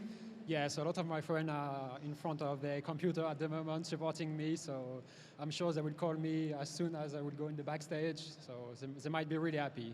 They should be happy, and we're happy you're going to be there tomorrow. Big shout out to them, Champion Gaming. Big shout out, guys. Thank you again. Thank you so much. One more time. He's in tomorrow. It's Mysterious. We'll let you go back, get yourself something to drink. Have a moment. Take it easy. I know that Dan is somewhere. Dan, come here, buddy. Dan, on the couch the entire time, doing the work. How's it been for you? It's been a great day. I mean, we saw our first seed get eliminated, which is just absolutely crazy. We've seen mistakes, we've seen good plays, and it's just been generally a really exciting day. And I'm just looking forward to tomorrow, really. Now, backstage, we were all nail-biting in that last one because it felt like it could go any way once it was down to the 3-3. Did you see it going this way? I mean, it's a tough one for HelloLeeroy to take because he was so close to getting that victory, and he's definitely going to be... He had his head in his hands. You can see how much that meant to him, but it's good to have a young player who cares about the game. Now, we know what tomorrow looks like. We know we start at 11, guys. Make sure, 11 BST. What's your feeling for tomorrow? Do you want to do any cheeky predictions with me? I think Ball Control is playing very well. I think he's going to go on and win the tournament, but I think Cypher will definitely have something to say about that because his experience is just subpar, and he's just the best player here, but I think Ball Control has just got the best decks, personally. Board Control, I think the Mysterious could really upset everybody. I feel after this, he's going to be good.